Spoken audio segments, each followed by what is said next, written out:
Good morning dear students. আশা করি সবাই ভালো আছো। আজকে তোমাদেরকে যেটা পড়াবো সেটা হলো চলতরঙ্গ বা প্রগামী তরঙ্গের সমীকরণ যেটা। তো এই সমীকরণটা করার আগে আমাকে একটা ছবি এঁকে নিতে হবে। এই যে ছবিটা দেখতে পাচ্ছ, যে একটা তরঙ্গ বিস্তার লাভ করছে ও অরিজিন এক্স এবং ওয়াই অ্যাক্সিসের সাপেক্ষে এক্স অক্ষ বরাবর একটা তরঙ্গ যাচ্ছে। এ বিন্দু একটা বিন্দু আছে, পি বিন্দুতে একটা এক্স দূরত্বে, ও থেকে এক্স দূরত্বে পি বিন্দুতে একটা কণা আছে এবং সেই সময় লেগেছে টি।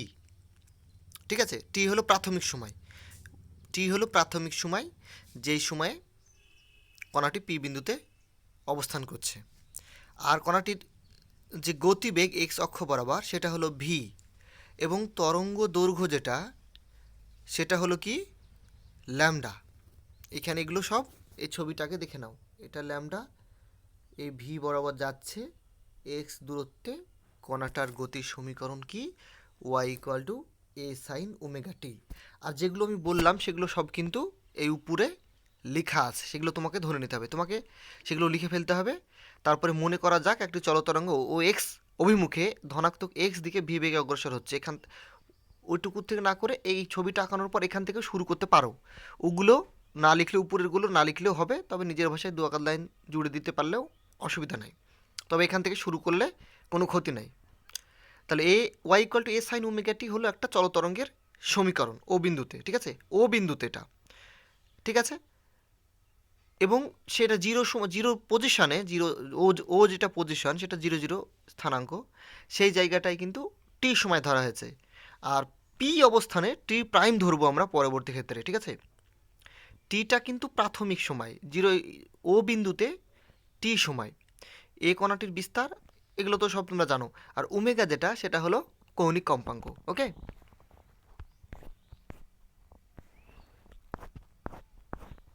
আচ্ছা।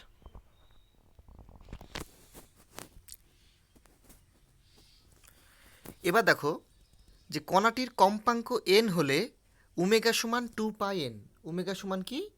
টু পাই এন, এগুলো আমরা আগে থেকে জানি। তাহলে এই Y equal to A sine omega T এর জায়গাতে আমরা যদি টু পাই এনটা বসিয়ে দিই তাহলে কী হচ্ছে? Y equal to A sine two pi N T. এবার দেখো আমরা সমীকরণটা ধরে নিয়েছিলাম যে এক্স অক্ষের ধনাত্মক দিক বরাবর যাচ্ছে। ঠিক আছে, তাই ও থেকে ডান দিকে এক্স দূরত্ব পি বিন্দুতে পৌঁছাতে সময় লাগে এক্স বাই ভি। এখন এক্স বাই ভিটা কীভাবে এলো দেখো, দেখে নাও। এখান থেকে প্রশ্ন হতে পারে যে এক্স বাই ভি কোথা থেকে এলো। আমরা বেগ সমান কি জানি? ভি সমান এক্স বাই টি, মানে দূরত্ব মানে সরণ বাই বা দূরত্ব বাই সময়। বেগ যদি বলি সরণ বাই সময়, দুটি বললে বেগ বাই সময়, এই দূরত্ব বাই সময়। তাহলে টি সমান কি হবে? টি সমান কি হবে এখান থেকে? টি সমান যদি আমরা বের করি তাহলে টি সমান হবে ভি বাই এক্স। এক্স, হ্যাঁ, এক্স বাই ভি। ভিটা নিচে চলে আসবে, টিটা ওখানে চলে গেল, এক্স বাই ভি। এখানে দেখো সেটাই লেখা আছে, দেখতে পাচ্ছ যে এখানে লেখা আছে এক্স বাই ভি লেখা আছে টি সময়। ঠিক আছে, অর্থাৎ সময়ের দিক থেকে পি বিন্দুটি সর্বদা ও বিন্দু অপেক্ষা এক্স বাই ভি পরিমাণ পিছিয়ে থাকে। এখন দেখো ওখানে ও বিন্দুটা ছিল জিরো জিরো পজিশন। আমি কেন বারবার জিরো জিরো পজিশন বলছিলাম? যে ও বিন্দুটা জিরো পজিশনে আছে, সেখানে টি সময়ে, সেটা শুধু টি, জাস্ট টি সময়ে যাত্রা শুরু করছে। পি বিন্দুতে কিন্তু পৌঁছে গেছে, তরঙ্গটা পৌঁছে গেছে। ঠিক আছে, তখন তার সময় হলো টি প্রাইম। তাহলে আমার সেই টি প্রাইমে পি বিন্দু সময় যথাক্রমে সেই পি বিন্দুতে যে গেছে তার জন্য যে পরিমাণ সময় লাগবে সেটা কত? প্রাথমিক ছিল টি, আর তারপর এক্স বাই ভি পৌঁছাতে সময় লেগেছে এক্স বাই ভি। তাহলে এদের মধ্যে যে দূরত্বের পার্থক্য, এদের মধ্যে টি প্রাইমটা কি? দূরত্বের পার্থক্য। ঠিক আছে, টি হলো ও বিন্দুতে, আর টি প্রাইম বিন্দুতে হলো, এই পি বিন্দুতে হলো এক্স বাই ভি সময় লেগেছে। তাহলে এদের পার্থক্যটা কি? পার্থক্যটা হলো আমার T minus X by V, T minus X by V. Okay, তাহলে আমরা এখন ওই জায়গাটা যদি বসিয়ে দিই, টি এর জায়গাতে টি প্রাইমে পি বিন্দুর অবস্থান যদি সরণ নির্ণয় করি, এবার আমরা পি বিন্দুর সাপেক্ষে যদি এক্স সরণটা ওয়াইটা নির্ণয় করি তাহলে কি হচ্ছে সেটা দেখো। A equal to A sine omega, এবার টি প্রাইম, এবার তো টি চেঞ্জ।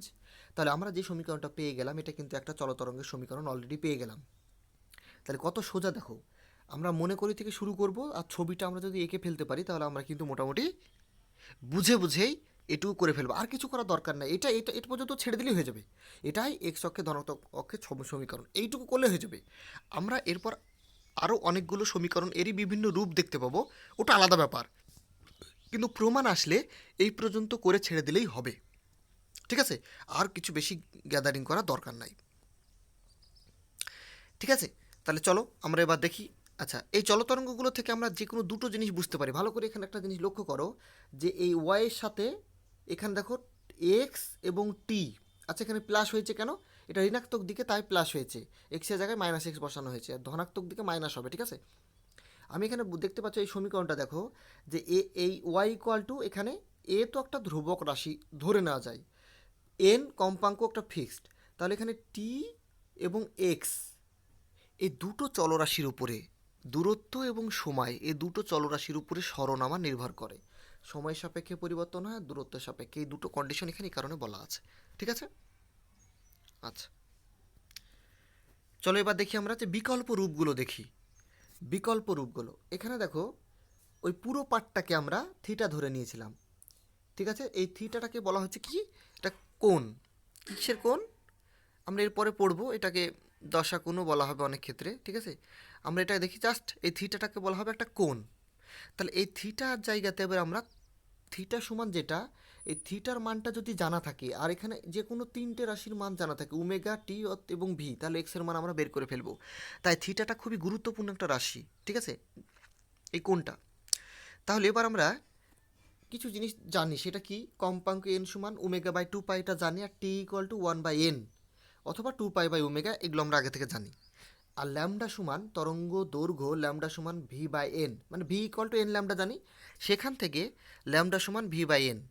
আর একটা তরঙ্গ সংখ্যা, সেটা কে সমান টু পাই বাই ল্যামডা, এটাকে কাটসাট করলে ওমেগা বাই ভি করা যাবে। ঠিক আছে, তো এই জিনিসগুলো, এই ডেটাগুলো বসিয়ে আমরা অন্যান্য রূপগুলো এবার আদায় করব। দেখো প্রথমত একটা কি, omega T minus K x পেলাম। কীভাবে পেলাম? থিটার জায়গাতে আমরা ওমেগাটাকে গুণ করে দিলাম। ঠিক আছে, ওমেগা বাই ভি সমান এখানে যে কে সেটা দেখতে পাচ্ছ, তাহলে আর ওমেগা টি থেকে গেল omega T minus K X, হলো একটা, একটা হলো। আচ্ছা, এবার থিটা সমান omega into T minus X by V, আবার ওই সমীকরণটাই লিখলাম, ওই কোণটাই লিখলাম। এবার দেখো ওমেগা বাই ভি, এবার ভিটা কমন নিলাম ভিতর থেকে, ভিটা বাইরে থেকে, ভেতর থেকে কমন নিয়ে বাইরে আনলাম ওমেগা বাই ভি। তাহলে ওমেগা বাই ভি মানে তো আবার কে, কেটা বসিয়ে দিলাম, ভিটি মাইনাস এক্স কমন নিলে অটোমেটিক ভিটি মাইনাস এক্স হয়, তাহলে কে ইন্টু ভিটি মাইনাস এক্স। এবার কে এর মানটা কি, টু পাই বাই ল্যামডা, এখানে আবার দেখো two pi by lambda K এর মান, তাহলে two pi by lambda VT minus X, আর একটা সমীকরণ চলে এলো। ঠিক আছে, এবার দেখো omega T minus K X, এটা তুমি জানো, আগে করলাম, এটা থেকে একদম সোজা ওমেগার মান আর কে এর মান বসে দাও, এটা চলে আসবে। হলো, এবার 4 নম্বর আর একটা সমীকরণ আছে। আচ্ছা, আজ একটা তো আগে থেকেই লেখা ছিল, তার মানে সবগুলো হয়ে গেল, তার মানে এই সমীকরণগুলো সব হয়ে গেল। ঠিক আছে, এবার আমরা দশা সম্পর্কে একটু আলোকপাত করি। দেখো দশা সম্পর্কে প্রথম দিকে জেনেছিলাম যে যে কোনো মুহূর্তে একটা কণার অবস্থানকে দশা বলা হয়। ঠিক আছে, তাহলে এই থিটাটাকে অ্যাকচুয়ালি আমরা তরঙ্গের দশা বলবো, এর আগে আমি একবার বললাম। তাহলে থিটাটা একটা অবস্থান বোঝাবে, কোন সেটা কি, কোন একটা। ঠিক আছে, আচ্ছা এগুলো তেমন কিছু না, তোমরা রিডিং পড়তে পারবে, অসুবিধা কিছু হবে না। দশা পার্থক্যটাও তোমরা জানো মোটামুটি, আরেকবার বলে দিই, যে দুটো কণা, হ্যাঁ একটা তরঙ্গ তো অনেক কণা দিয়ে তৈরি, এখানে চলো তরঙ্গগুলো সব বিভিন্ন কণা দিয়ে তৈরি, মানে একই কণা দিয়ে তৈরি, একটা তরঙ্গের এক কণাগুলো দিয়ে তৈরি।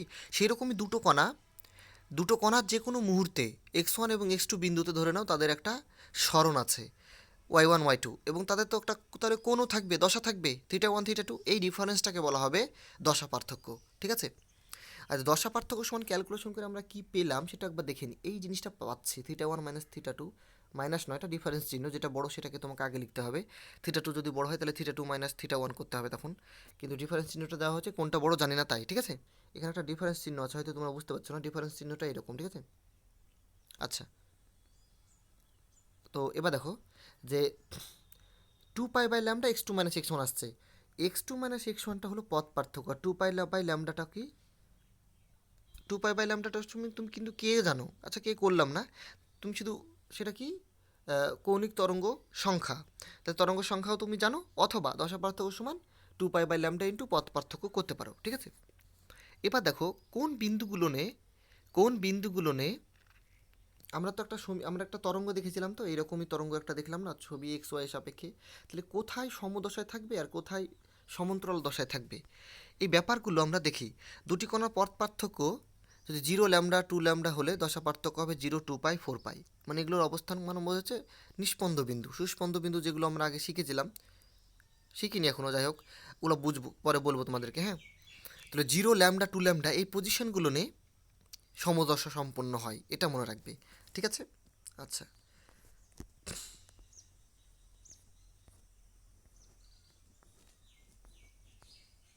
দেখো, আর λ/2 3λ/2 মানে বিজোড়গুলো নিয়ে সব হবে বিপরীত দশা সম্পন্ন, ঠিক আছে।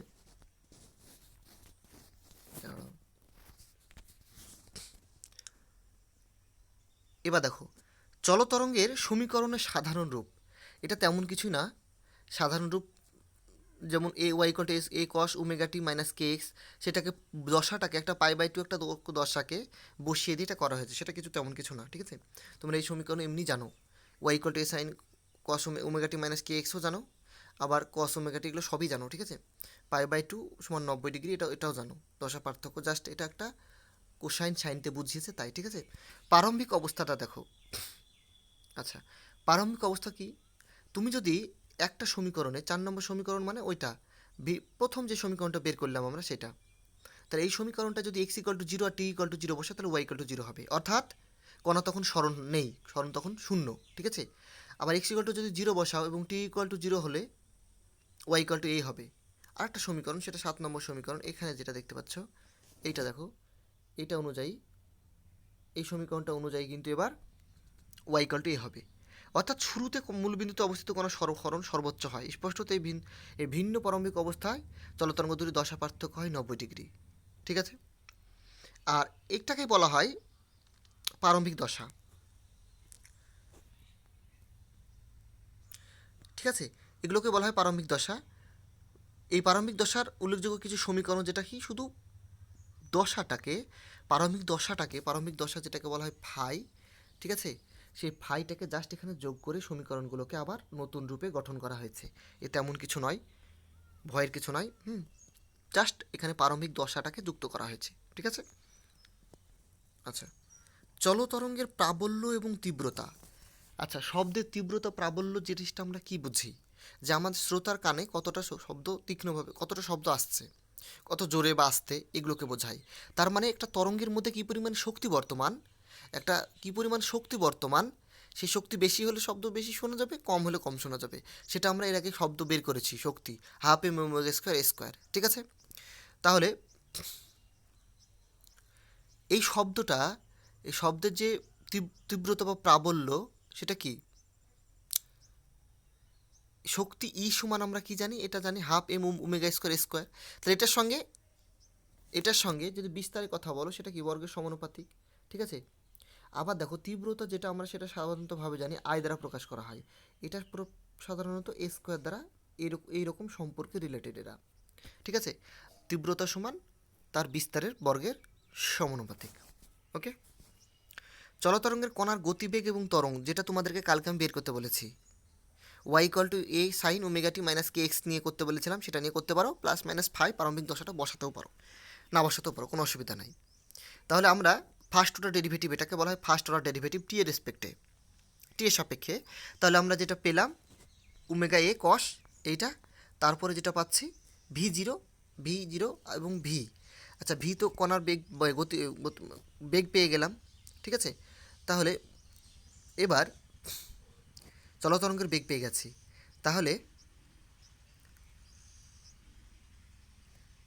v0টা কোথা থেকে এলো, v0টা আমরা ধরে ফেললাম, আমার যেটা ওখানে ছিল ω × a, সেটাকে আমরা ধরে ফেললাম v0, ঠিক আছে। এই v0কে বিস্তার বেগ বলা হয়, কি বলা হয়, বেগ বিস্তার বা বিস্তার বেগ একই জিনিস, এটা বলা হয়, ঠিক আছে। এবার দেখো আর একটা সমীকরণ থেকে আমরা যে সমীকরণটা লিখলাম প্রথমে, সেটাকে যদি একটু y = a sin ω t - kx +-5, এবার ওয়াইয়ের নিচে এ কে আমরা, এখানে এ ছিল, এটাকে আমরা নিচে নিলাম, নিচে নিয়ে আমরা যদি তার স্কোয়ার করি এবং ক্যালকুলেশন করি, ঠিক আছে, তাহলে আমরা এই সমীকরণটাকে পাবো এবং শেষমেশ কী পাবো? শেষমেশ পাচ্ছি আমরা V equal to omega into A square minus Y square. ওয়াইটা স্মরণ, ঠিক আছে, স্মরণ যদি দেওয়া থাকে এবং কম্পাঙ্ক যদি দেওয়া থাকে তার এবং বিস্তার বিস্তার বের করতে বলতে পারে, ওমেগাও বের করতে পারে, তিনটে রাশি দেওয়া দেওয়া থাকবে, বেগ দেওয়া থাকতে পারে। তাহলে বেগের সঙ্গে স্মরণের যে সম্পর্ক সেটা দেখো সমানুপাতিক, ঠিক আছে, বর্গ বেরিয়ে আসবে, তাহলে সমানুপাতিক সম্পর্ক, ঠিক আছে। আচ্ছা, ত্বরণটা আমাদের কিন্তু বেশি ইম্পর্টেন্ট। এই ত্বরণের প্রমাণটা অনেক সময় পরীক্ষায় আসে, A equal to minus omega square Y. তাহলে আর একবার ডেরিভেটিভ করলে কিন্তু আমাদের এটা চলে আসবে, ঠিক আছে। আচ্ছা, এ জিরো যেটা সেটা ত্বরণ বিস্তার, তেমন কিছু জানার নেই, ঠিক আছে। চলতরঙ্গের কণার বেগ এবং তরঙ্গ বেগের সম্পর্ক, এটা ইম্পর্টেন্ট বেশি, ঠিক আছে। দেখো একটা সমীকরণ নিয়ে নাও, Y equal to A sine omega T minus K S plus minus five, যেটা নিয়েছে সেটাই নাও। তাহলে কণার বেগ যেটা সেটাকে ফার্স্ট অর্ডার ডেরিভেটিভ করো এবং এক্সের সাপেক্ষে আর একবার ডেরিভেটিভ করো, ঠিক আছে।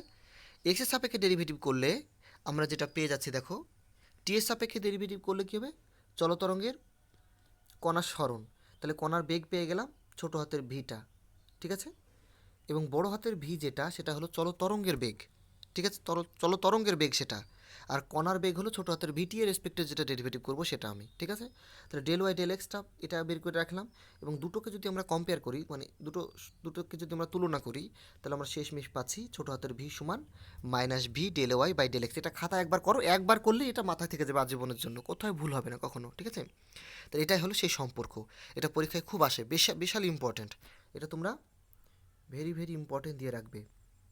আমার ইম্পর্টেন্ট সাইন এইরকমভাবে ইম্পর্টেন্ট দেবে, যেটা ইম্পর্টেন্ট নয় সেটা উল্টো চিহ্ন দিতে পারো। সেটা আমার পড়াশোনার ক্ষেত্রে আমি নিজস্ব আমার ফ্যাশন বের করেছিলাম, তোমরাও বের করতে পারো। চলতরঙ্গের অবকল সমীকরণ, অবকল সমীকরণ তেমন কিছুই না, ঠিক আছে। ওয়াই ইকুয়াল টু যেটা হয় ডেরিভেটিভটাকে অবকল সমীকরণ বলা হয়, ঠিক আছে। চলো দেখি তারপর। দেখো অবকল সমীকরণ করলে কি হয়, যেটা হচ্ছে দেখতে পাচ্ছ, তোমরা যদি এক্সের সাপেক্ষে ডেরিভেটিভ করো এগুলো পাবে, এগুলো তোমরা নিজেরাই করতে পারবে, ঠিক আছে। একটা অঙ্ক ম্যাথামেটিক্সে আছে, একবার শিখে নিলে এগুলো সবগুলো নিজেরাই করতে পারবে, ঠিক আছে। কণার বেগ এবং তরঙ্গ বেগের পার্থক্য কালকে আমি বলে দিয়েছি, এটা আমি আর দ্বিতীয়বার করাচ্ছি না। তোমরা এখান থেকে যে কোনো দুটো রেডি করে রাখবে, ঠিক আছে, দুটো কিংবা তিনটে ম্যাক্সিমাম, ওকে। বিভিন্ন মাধ্যমে চলতরঙ্গের গতিবেগ, এইগুলো যে যত বেশি মনে রাখতে পারবা এই সমীকরণগুলো তার তত কাজ দেবে। এগুলো প্রত্যেকটা অধ্যায়ের এক একটা করে আছে, এখানকে সবগুলোকে সামারাইজ করা হয়েছে, তাই সবগুলোকে একসঙ্গে দেওয়া হয়েছে। প্রত্যেকটা অধ্যায় এগুলো এক একটা কঠিন কঠিন মাধ্যমের জন্য আছে, স্থিতিস্থাপকতাতে আছে, কঠিন পদার্থের প্রসারণ, তরল পদার্থের প্রসারণ, সব কিছুর জন্য এখানে একটা একটা করে আছে। এগুলো যে যত বেশি মনে রাখতে পারবে সে তত বেশি পরীক্ষায় অঙ্ক আসলে নামাতে পারবে, বা নিটে বা জয়েন্টে বা অন্য কিছুতে তোমরা নামাতে পারবে, আইআইটিতে সব কিছুতে নামাতে পারবে, ঠিক আছে। তাই এগুলো বলার কিছু নাই, তোমরা দেখতেই পাচ্ছ এই সব সমীকরণগুলো তোমাকে মনে রাখার চেষ্টা করতে হবে, ওকে। চলতরঙ্গের বৈশিষ্ট্যগুলো একবার দেখে নাও, যে চলতরঙ্গের মাধ্যমের মধ্য দিয়ে একটা না অগ্রসর হয় এবং অবমন্দিত না হলে অসীম দূরত্ব পর্যন্ত বিস্তার লাভ করতে পারে একটা। এখান থেকেও তেমনই 5-6টা তোমরা মনে রাখতে পারলেই হবে, সহজগুলো মনে রাখো, ঠিক আছে। আর কি, মাধ্যমের ঘনত্ব স্থিতিস্থাপকতা অনুসারে চলতরঙ্গ একটা নির্দিষ্ট গতিবেগে অগ্রসর হয়, ঠিক আছে। তরঙ্গমুখের অবিলম্ব অর্থাৎ রশ্মির দিক থেকে বরাবর শক্তি সঞ্চারিত হয়। এরকমভাবে 2-3টে মনে রাখো, বা 3-4টে, এখানে যেহেতু অনেকগুলো আছে 3-4টে মনে রাখো, দুটো একটা আসে সাধারণত, এত বেশি আসবে না, ঠিক আছে। তবু ইম্পর্টেন্ট যে 2-3টে আসে প্রতি বছর, বা একটা দুটো আসতে পারে, যে একটা বৈশিষ্ট্য লিখো বা দুটো বৈশিষ্ট্য লিখো, সব ইম্পর্টেন্ট। সব থেকে সহজগুলো এখান থেকে তোমাদের যেটা সহজ মনে হয় সেগুলো